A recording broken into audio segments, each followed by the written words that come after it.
오늘은 바울의 가시와 은혜라는 제목을 가지고 말씀을 나누기 원합니다. 한번 따라서 해보실까요? 바울의 가시와 은혜. 예, 가시가 뭐가 됐다는 거예요? 은혜, 하나님의 은혜다. 우리가 사는 이 시대는 자기 PR 시대라고 합니다. 사람들은 할 수만 있으면 자신이 가지고 있는 재능을 자랑하려고 애를 쓰는 시대입니다. 저와 함께하는 여러분들은 거의 그런 분들이 안 계시는데, 우리 주위의 세상 사람들을 보면 돈이 많은 사람은 돈을 자랑하고요, 또 학식이 많은 사람은 학식을 자랑하고요, 권력이 있는 사람은 권력을 자랑합니다. 또한 외모가 뛰어난 사람은 얼짱, 몸짱을 자랑하려고 애를 씁니다. 그러나 이 세상을 살아가는 사람들 가운데 어떤 누구도 저를 포함해서 완전한 사람이 없고요, 문제 없는 사람이 없고 흠이 없는 사람이 없다는 것입니다. 우리에게도 약점이 있고, 우리에게도 아픔이 있고, 상처가 있고, 고민이 있고, 핸디캡이 있다는 말입니다. 그럼에도 불구하고 대부분의 사람들이 자신의 단점을 피하라는 경우는 별로 없습니다. 오히려 자신의 가정의 단점을 숨기려고 애를 쓰다 보니까 그것이 더 힘들어하는 사람도 있습니다. 대부분의 사람들이 자기의 단점이 아닌 장점을, 자기의 핸디캡이 아닌 특기를 자랑하며 살아감을 보게 됩니다. 그런데 오늘 본문에서 자신의 약점을 자랑하는 한 사람이 있습니다. 이분은 자랑거리가 많은 사람임에도 불구하고 자신의 약점, 예수 믿고 주님을 안 후에 자신의 약점을 모든 사람에게 낱낱이 드러내는 것을 보게 됩니다. 출생한 지 8일 만에 할례를 받을 만큼 유대 전통을 어릴 때부터 지켰던 사람이고요, 형통으로도 히브리인 중에 히브리뇨 베냐민 지파의 출신이며, 또한 율법을 어릴 때부터 철저히 배우고 지켜오면서 율법대로 살아왔던 바리새인 중에 바리새인입니다. 또한 그는 로마 시민권을 가지고 있습니다.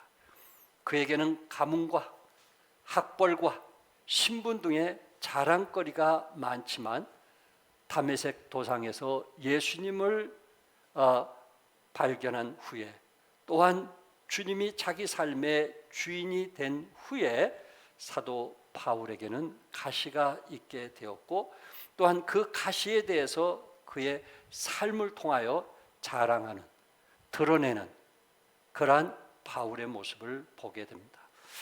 사람들이 살아가면서 예수 믿기 전에는 이런 어려움이 없었는데 왜 예수 믿은 후에 나에게 이런 고통을 줄까? 라고 불평하고 원망한 사람들이 우리 주위에 있지만, 사도 바울 자신은 그 많은 자랑거리를 가진 사람이었음에도 불구하고 예수 믿은 후에 그에게 가시가 있었지만은 그 가시를 오히려 자랑하면서 하나님 앞에 쓰임받는 그러한 사도 바울의 모습을 보게 됩니다. 오늘 이 시간에 사도 바울은 무슨 이유 때문에 자랑할 만한 장점이 많음에도 불구하고 자신의 컴플렉스를, 약점을 자랑할까 하는 것입니다. 첫째는 하나님 앞에 겸손히 끝까지 쓰임받기를 원했기 때문에 자기 자신의 가시를, 단점을 자랑했다는 말입니다. 우리 7절 한번 같이 읽겠어요. 시작. 여러 계시를 받은 것이 지극히 크므로 너무 자만하지 않게 하시려고 내 육체의 가시 곧 사탄의 사자를 주셨으니 이는 나를 쳐서 너무 자만하지 않게 하려 하심이라. 누구든지 가시가 있으면은 불평과 짜증을 내고 화를 낼 겁니다. 사도 바울도 역시 여러분과 같은, 또한 저와 같은 성정을 가졌기 때문에, 또한 완벽한 성격이기 때문에 그 부분에 대해서 사실 받아들이기 어렵겠지만, 그는 하나님 안에서 놀라운 변화가 있게 되었고 영생을 얻게 된 후에 오히려 겸손했던 바울의 모습을 보게 됩니다. 자기 자신이 오히려 교만하지 않도록 하기 위해서 하나님께서 끝까지 자신을 겸손하게 하셔서 쓰임받도록 하기 위했다라고 말씀하고 있습니다. 사도 바울은 교만할 수 있는 모든 조건은 다 가지고 있는 사람입니다. 또한 그가 예수 믿고 나서도 얼마든지 교만할 수 있는 그러한 능력까지도 행했던 사람입니다. 사도 바울은 기적과 표적을 체험한 사람이었고요. 또한 사도들이나 제자들 중에 가장 큰 기적과 신비로움을 체험했던 사람입니다.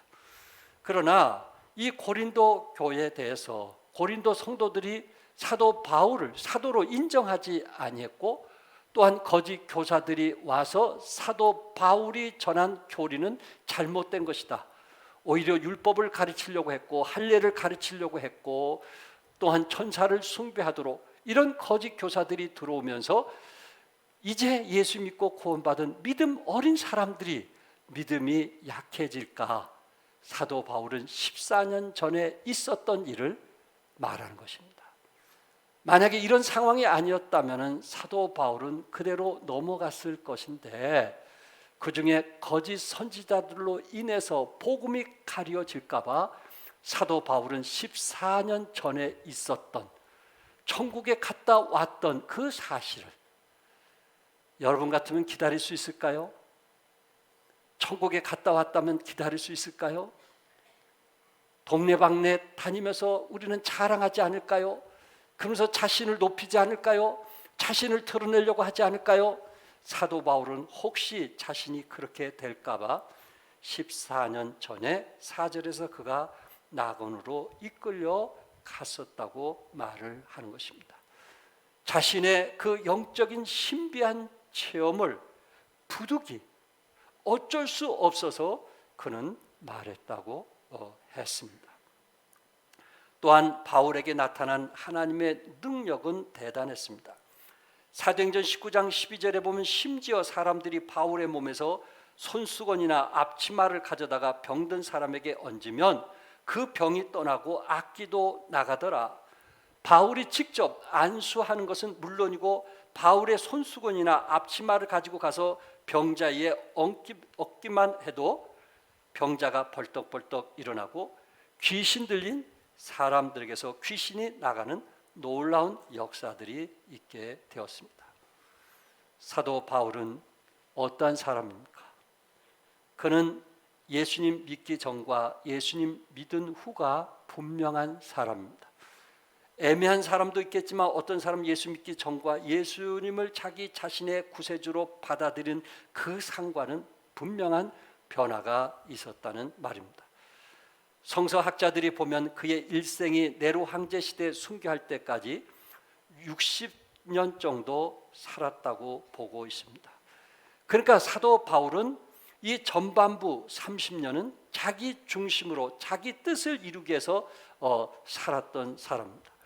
출생한 지 8일 만에 할례를 받아 유대 전통을 지켰고 혈통으로는 히브리인 중에 히브리이고 또한 율법으로는 어릴 때부터 철저히 배우고 지켜왔던 바리새인이며 로마 시민권까지 가졌던 사람입니다. 그는 철저하게 율법을 지켰던 사람이고요, 흠이 없을 정도로 지켜왔다고 그는 말하고 있습니다. 그의 자랑할 것은 대단했습니다.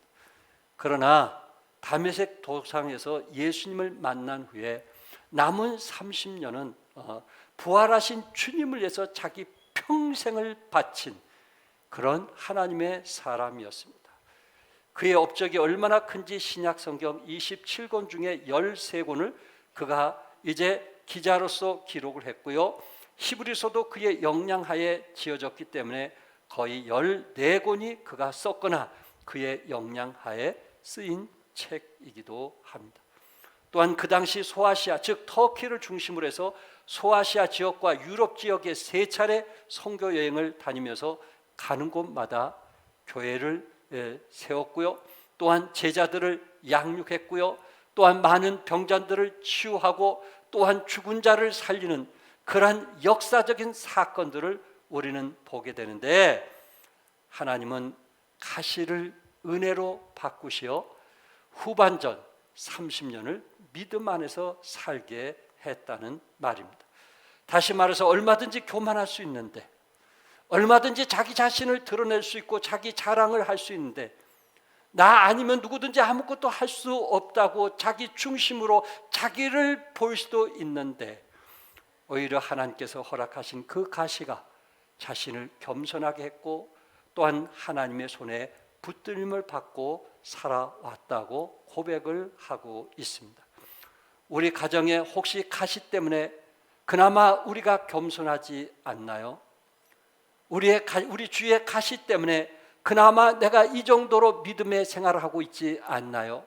내 성향상 만약에 가시가 없다면 나는 어떤 사람이 되었을까요? 한없이 교만하고 한없이 자만하며 한없이 나의 중심으로 살아갈 수 있는 그런 사람이 아니었을까요? 유정옥 사모님은 서울 하나로교회 사모님이십니다. 그는 작가이기도 하신데 울고 있는 사람과 함께 울 수 있어서 행복하다는 책을 발간했습니다. 목사님께서 종로 5가에서 목회하시면서 아들 둘을 입양했습니다. 두 아들을 입양해서 키웠는데 큰 아들은 당시 초등학교 6학년 아이를 데리고 와서 얼마나 잘 키웠든지 그가 외국어 대학에 우수한 성적으로 입학을 하게 되었고 2년 후에 군대를 가게 되었습니다.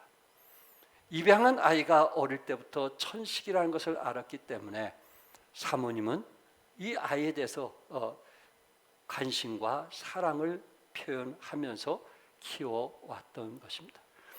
그런데 어느 날 군에 입대한 아들을 이제 만나보기 위해서 면회를 갔던 것입니다. 면회실에 딱 가서 아들과 한참 얘기하는데 아들이 어려움을 얘기하는 거예요. 자기 바로 위에 선임병이 자기를 너무 못 살게 한다는 거예요.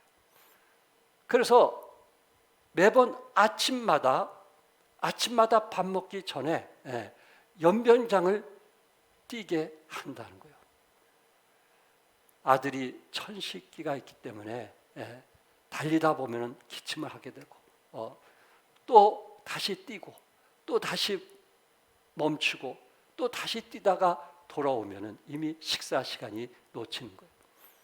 그러면 선임병이 있다가 식사 시간이 늦었으니까 바로 가서 근무하라고 이야기를 하는 거예요. 그런 고통을 어머니라면 이런 사실을 들었을 때 어떠했겠어요?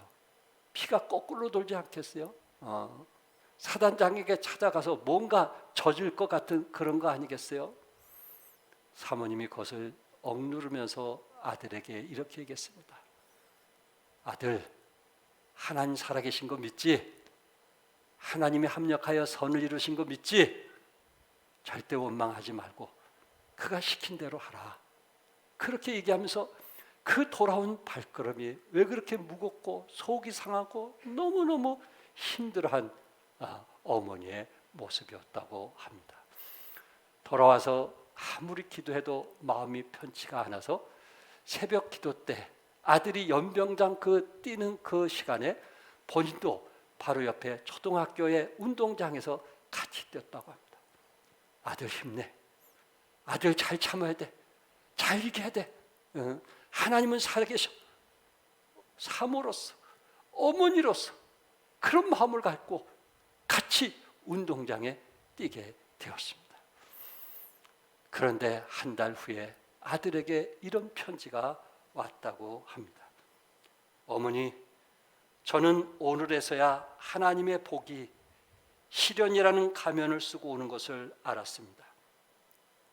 그동안 연병장을 뛰면서 때로는 화가 나서 자존심도 상하고 그날로 단번에 끝장을 낼 생각까지 했습니다. 그런데 오늘 완전 군장을 하고 구보를 하면서 저는 엉엉 울고 말았습니다. 지난번 구보 때는 천식으로 숨이 막혀 뛰지 못하고 쓰러졌는데 오늘은 아무렇지도 않게 거뜬히 다 뛸 수 있었습니다. 하나님이 그 선임병을 통하여 저의 지병인 천식을 고쳐주신 것입니다. 그 상관이 너무 고마워서 고맙다고 격려를 했더니 의아한 표정을 지으면서 내일부터는 뛰지 말라는 것입니다. 어머니, 내일부터는 제 스스로 뛰겠습니다. 어머니께 이 기쁨을 할렐루야 소리쳐 보내드립니다. 어머니, 제 목소리를 들으면 기뻐해 주십시오. 하나님은 그 가시를 합력하여 선을 이루신 것을 믿습니다. 그 가시가 하나님의 은혜가 된 것을 믿습니다. 두 번째, 바울의 능력이 약한 데서 온전해지게 하여 기도를 했다고 8절 9절에 말씀하고 있습니다. 우리 다 같이 한번 읽겠어요. 시작. 이것이 내게서 떠나가게 하기 위하여 내가 3번 주께 간구하였더니 나에게 이르기를 내 은혜가 네게 족하도다. 이는 내 능력이 약한 데서 온전해짐이라 하신지라. 아멘. 여기서 말하는 가시란 헬라어로 말뚝, 끝이 뾰족한 나무 막대기 등을 의미합니다. 이 말은 이 육체의 가시가 무엇인지는 잘 모르지만은 바울에게 있어서 끝이 뾰족한 나무 막대기로 자기 자신을 찌르는 것과 같은 고통과 아픔이었음을 말하고 있습니다. 초대교회 때 이단들과 맞서 싸운 터툴리안 교부는 바울의 가시에 대해서 육체적인 고질병으로서 간질병이나 안질병으로 보았습니다. 그러나 그 후에 많은 학자들은 이 육체의 가시를 안질이라고 말하고 있습니다.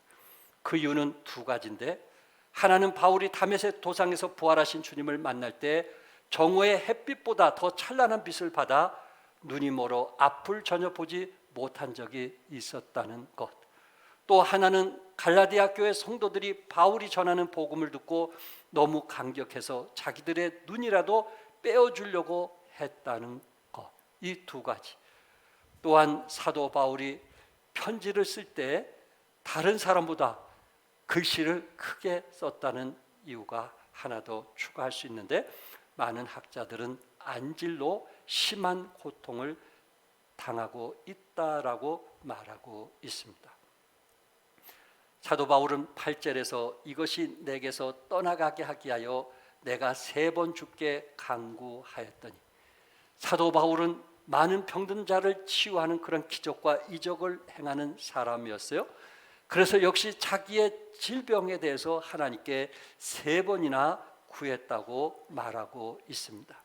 자기 약점을 하나님께 내려놓고, 그리고 그 부분에서 치유해 줄 것을, 그리고 그 약점이 오히려 축복이 되도록 기도했던 것입니다. 예수님은 겟세마네 동산에서 짊어져야 할 십자가 때문에 3번이나 간절히 기도했습니다. 그러나 하나님의 응답이 없자 예수님은 십자가를 짊어지셨던 것입니다. 십자가에 짊어지는 것이 결국 하나님의 뜻인 것을 알았기 때문에 그렇습니다.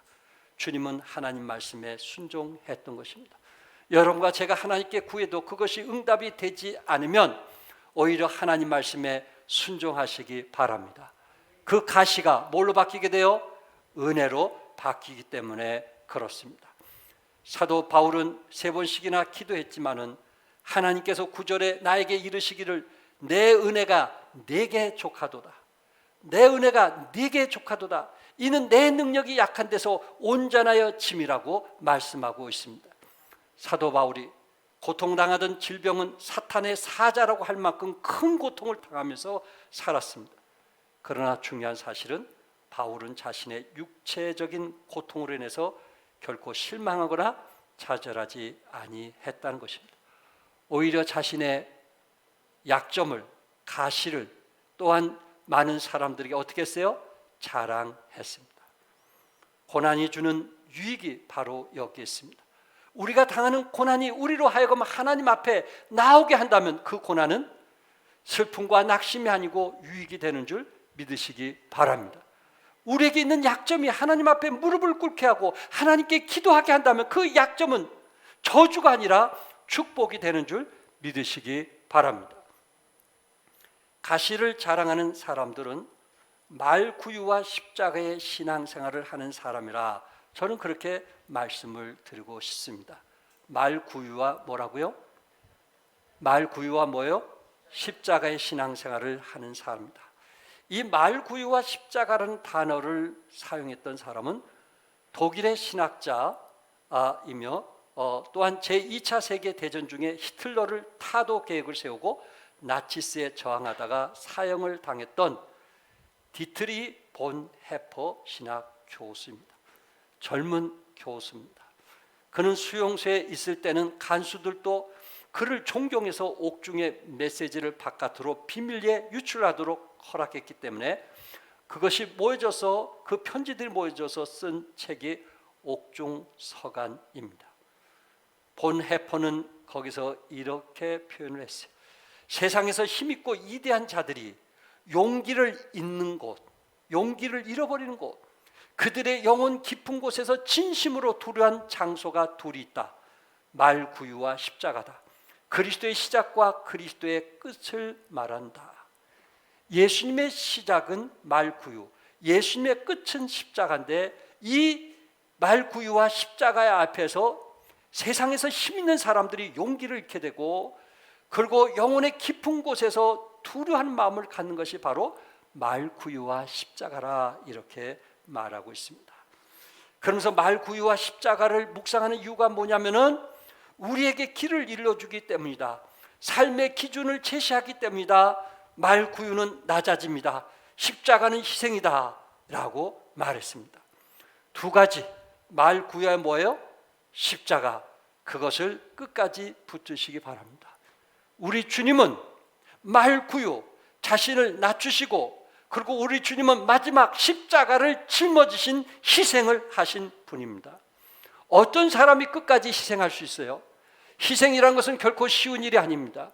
희생이라는 것이 돌아오지 않았을 때 중간에 얼마든지 포기하고 그만둘 수도 있고, 오히려 희생한 사람의 마음속에 쓴뿌리를 가질 수 있는 것입니다. 왜? 그 마음속에 낮아짐 없이 희생이라고 하는 것은 오히려 우리 마음에 상처가 될 수 있고 아픔이 될 수 있습니다. 내가 바쁜 가운데도 이렇게 희생했는데, 이렇게 수고했는데, 이렇게 땀을 흘리면서 헌신하는데 내가 돌아온 것이 무엇인가? 그의 십자가에는 뭐가 없었어요? 뭐가 없었어요? 낮아짐이 없었습니다. 우리 예수님의 시작은 낮아지며 예수님의 마지막은 희생이었습니다. 사랑하는 성도 여러분, 우리는 주님을 통해서 배울 수 있는 것은 겸손입니다. 낮아짐입니다. 끝없이 내려놓고 또 내려놓게 되었을 때 우리는 주님이 원하시는 그 고난의 길을 함께 나아가게 될 것입니다. 사도 바울은 가시 때문에 하나님께 3번이나 기도했습니다. 하나님은 내 은혜가 내게 족하도다고 했습니다. 사도 바울은 그 후로부터 자신의 약함을 자랑했습니다. 9절 상반절에 이는이란 말은 하나님의 권능이란 뜻인데, 이는 내 능력이 약한 데서 온전하여 짐이라. 하나님의 권능은 오직 인간의 연약한 가운데서만 그 완전한 힘을 발휘할 수 있다라는 말입니다. 우리 자신이 낮아지지 않으면 예수님을 우리의 삶의 주인으로 모실 수 없고, 우리 마음을 비우지 않으면 주님이 나의 길을 인도할 수가 없습니다. 언젠가 여러분에게 이 부분에 대해서 자주 말씀을 드렸습니다. 국민일보의 한 사람이 복음의 능력을 통해서 회개한 간증의 글입니다. 2007년 전의 일이니까 지금부터 약 15년 전의 일입니다. 2007년 7월 23일 월요일 일본 도쿄의 한 호텔에서 석학이자 당대 최고의 지성으로 꼽히는 이여령 씨, 전 문화부 장관이 하나님 앞에 무릎을 꿇고 영성을 가슴에 품었다고 국민일보에 실렸습니다. 이여령 씨는 몇 세에? 73세에. 73세. 그는 많은 이 문화 편집을 통해서 젊은이들에게 유토피아를 만들려고 애썼던 사람, 한국학의 1인자요, 이화여대 석자 교수이며 논설위원으로서 언론이면서 무신론자이며 인본주의자였던 그가 73세에 주님께 무릎을 꿇었다는 것입니다. 예수님을 영접하게 된 동기는 이남 일녀 중에 딸 때문에 그는 딸의 권면으로 인해서 예수님을 영접하게 되었습니다. 그의 딸은 미국에서 국제 검사였던 이민아 씨입니다. 정치인 김한길 씨의 전 부인이기도 합니다. 그러나 그가 갑자기 갑선 암이 걸리면서 신앙생활을 하게 됐는데 그 나이가 32살이었습니다. 또한 망막 손상으로 볼 수가 없었습니다. 갑상선 암 수술을 했는데 4년 뒤에 재발을 해서 다시 또 수술했고 3년 뒤에 또 재발을 해서 수술을 했던 그런 자매였습니다. 이런 상황 속에서도 하나님을 의지하면서 아빠인 이어령 씨에게 예수님을 믿으라고 복음을 끊임없이 전했던 분입니다. 그런데 또한 둘째 아들이 유치원에 갔는데 자폐증으로 판정을 받았습니다. 자신이 암에 걸린 것보다 자기 아들이 자폐증이라는 것에 더 충격을 받았습니다. 그는 국제 변호사, 국제 검사로서 많은 사람에게 존경과 인정을 받았던 사람이었지만은 자식을 위해서 모든 것 다 사직하고 하와이에 자폐증 전문 학교가 있는데 그곳으로 이사를 갔습니다. 근데 자폐증 학교에 입학을 하려고 하는데 다른 아이와 같은 수업을 하면 이 아이는 따라갈 수가 없기 때문에 이 아이를 받아들일 수가 없다는 것입니다. 변호사여 검사였던 그는, 최고의 학벌을 가졌던 그는 자식을 살리겠다는 그 마음으로 교장 앞에 무릎을 꿇었습니다. 이곳에서 내 자식을 받아주지 않으면 내 자식은 갈 데가 없습니다. 이 자식을 이곳에서 받아주십시오. 저를 봐서라도 받아달라고는 그 어머니의 간절한 마음 이해되시나요? 자식을 사랑하는 어머니의 마음. 그가 하나님을 의지하고 주님을 사랑하면서 10년간 하루도 울지 않고 침대에 누워본 적이 없었다고 합니다. 그러면서 교회 누구보다도 더 충성했고 모든 집회를 다 참석했고 또한 누구보다도 자식을 위해서 눈물로 기도를 했다고 합니다. 매일 울다가 잠들고 하다 보니 눈이 망가지게 되었고 이혜령 씨가 이제 딸이 있는 하와이에 오게 되었을 때 그 딸이 자기 자식을 돌보면서 설거지를 하는데 그 딸이 설거지를 제대로 못하더라는 것입니다. 눈이 보이지 않아 가지고 설거지를 제대로 하지 못한 또 아버지의 마음, 그 상황을 보면서 거기서 처음으로 이효령 씨가, 그렇게 강직한 이효령 씨가 딸 때문에 눈물을 흘렸다고 합니다. 그러면서 딸에게 더 이상 이곳에 있어서는 안 되겠다, 한국에 가서 눈이 안 보인다고 하니 한국에 가서 치료하자, 그렇게 해서 한국에 데려오게 되었고, 그리고 이제 예약을 했는데 그 예약 날짜에 딸을 데려갔는데 의사 말이 뭐라고 하냐면은 아무 이상이 없다라는 겁니다.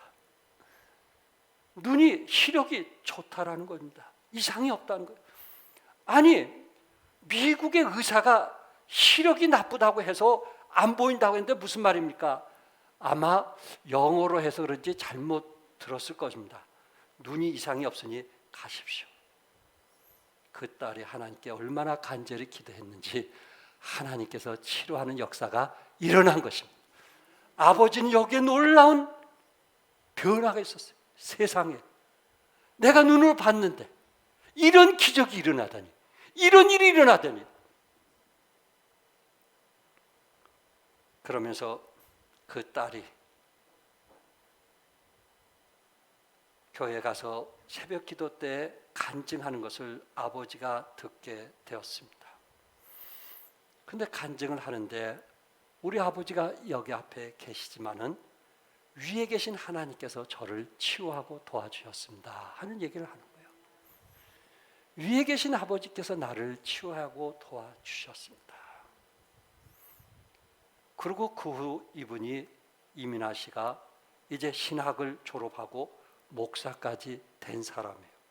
여자이면서도 목사까지 된 사람이에요. 이런 상황을 듣게 됐을 때 아버지 마음에 찔림이 온 거예요. 그러면서 그는 이런 결단을 했다고 합니다. 세상에 내가 대한민국의 1인자인데, 학문으로 1인자인데 1인자면 뭐하냐? 내가 사랑하는 내 딸을 위해서 아무것도 도와줄 수 없는 내 자신, 아무 소용없는 내 모습, 내가 내 자식을 위해서 그렇게 살았다고, 내 자식을 위해서 그렇게 희생했다고 생각했던 나였지만은 내 자식이 아플 때, 내 손자가 아플 때 아무것도 도와줄 수 없는 내 자신, 위에 계신 하나님께서 나를 대신해서 도와줬으니 내가 그분에게 감사해야 되지 않겠는가? 네가 믿는 위에 계신 하나님이 너를 도와줬다면 나도 그 하나님을 믿겠노라고 결심을 했다고 합니다. 그래서 일본의 그 목사님들 앞에서 무릎을 꿇고 나는 예수님이 나의 하나님의 자녀인 것을 믿습니다 라는 고백을 했다고 합니다. 여러분이 아신 것처럼 올해 이제 소천하셨어요. 암이신데도 수술하지 않냐고 마지막 책을 쓰고 소천을 하셨는데, 그분이 인생이라는 것이 무엇이냐 했을 때 이렇게 말했어요. 젊을 때는 잘난 척하고 똑똑한 척하고 뭐 대단한 것 같이 착각들을 하죠. 세월이 흐르고 자기의 한계를 알고 인간이라는 것이 참 부족하다는 것을 느끼면서 전능하신 하나님, 그 하나님 앞에 우리가 무릎을 꿇게 되는 것 아닐까요? 사도 바울처럼 지식으로 뛰어난 사람임에도 불구하고 하나님 앞에 무릎을 꿇게 되면서 자기가 가지고 있는 지식이 아무것도 아니라는 것을 고백하고 있습니다. 고 이여령 교수는 육필 원고 눈물 한 방울이라는 책을 출간하게 됐는데, 그 책에서 이러한 표현을 했습니다. 자신을 위한 눈물은 무력하고 부끄러운 것이지만 나와 남을 위해 흘리는 눈물은 지상에서 가장 아름답고 힘 있는 것이라는 사실을 우리는 모두 알고 있다. 눈물은 사랑의 씨앗이라는 대중가요가 있지만 눈물은 희망의 씨앗이기도 한 것이다. 눈물은 희망의 씨앗이기도 하는 것이다. 눈물 한 방울이라는 마지막 책을 쓰고 주님 품 안에 가신 분의 이야기입니다. 여러분과 제가 가시 때문에 눈물을 흘릴 수 있지만은 그것은 우리의 희망의 씨앗이 되시기를 바랍니다. 끝으로 세 번째, 하나님의 능력이 머물기 위한 것이기 때문에 가시를 자랑했습니다. 9절 하반절 같이 한번 읽겠어요. 시작. 그러므로 도리어 크게 기뻐함으로 나의 여러 약한 것들에 대하여 자랑하리니 이는 그리스도의 능력이 내게 머물게 하려 함이라. 그리스도의 뭐가 머물게 함이라고요? 능력이 내게 머물게 하려 함이라. 바울의 가시는 하나님의 능력을 경험하게 했습니다. 사도 바울의 그 약점인 안질병은 기도하게 했고 겸손하게 만들게 되었고, 그리고 하나님의 능력 없이는 하루도 살아갈 수 없는 하나님의 능력을 체험한 그리스도인이 되었다는 말입니다. 한순간 그는 교만했고 자만해서 예수님을 믿었던 사람들을 죽이려고 쫓아다니는 것이 하나님을 위한 일인 줄 알게 되었습니다. 그러나 동산에서 분명히 예수님이 장사한 지 3일 만에 부활하신 부활의 주님을 만난 후에 그는 놀라운 변화가 있게 되었고 하루하루의 삶이 하나님의 능력 가운데 살게 되었다는 말입니다. 고린도전서 1장 25절에 하나님의 어리석음이 사람보다 지혜롭고 하나님의 약하심이 사람보다 강하니라. 하나님의 약하심이 사람보다 뭐하다고요? 강하도다고 했습니다. 정말 우리들이 강한 자가 되고자 한다면 우리의 연약함을 먼저 고백하시기 바랍니다. 나는 아무것도 할 수 없다고 진지하게 고백할 수 있기를 바랍니다. 내 힘으로 뭔가 하려고 애썼고 발버둥 쳤지만은 아무것도 할 수 없다는 것, 하나님의 도우심 없이는 우리는 아무것도 할 수 없다는 고백, 그런 신앙이 우리에게 필요하지 않을까요? 역사에 나타난 숱한 인물들은 실패가 없었고 고통이 없었고 약점이 없었던 사람이 결코 아닙니다. 그들에게도 부끄러운 약점이 있었고 피하고 싶은 고난과 고통이 있었습니다. 그럼에도 불구하고 그들은 그것을 극복했습니다. 왜? 고난이 그들을 더욱 뭐하게 만들었다고요? 강하게 만들었기 때문에 그렇습니다. 10절에 그러므로 내가 그리스도를 위하여 약한 것들과 능력과 궁핍과 박해와 공고를 기뻐하노니 이는 내가 약한 그때에 강함이라. 약한 그때 뭐하라고요? 강함이라. 여러분 가정에 가시가 있습니까? 그것 때문에 혹시 하나님을 피하거나 멀리하지 않습니까? 그러나 사도 바울은 그 가시가 있을 때 오히려 하나님을 의지했고 하나님께 가까이 나아감으로 하나님의 능력을 통해서 가시가 은혜로 변했던 것처럼 여러분 가정에 가시가 있을 때 그 가시가 은혜로 바뀌어질 수 있기를 바랍니다. 송명희 시인은 내성마비라는 가시로 고통을 당하면서 이런 시를 썼습니다.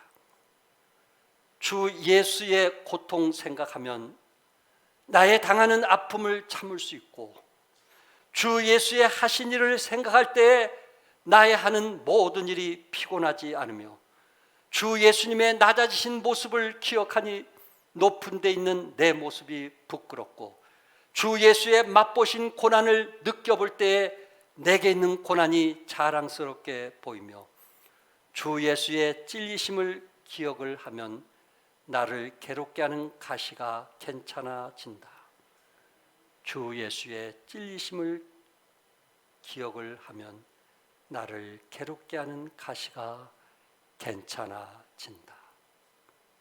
주님의 낮아심과 주님의 희생을 여러분들이 기억하면서 가시로 인해서 더욱 겸손하고 더욱 낮아지고 더욱 내려놓으셔서 주님의 가시는 그 희생의 길을 함께 갈 수 있기를 주님의 이름으로 축복합니다.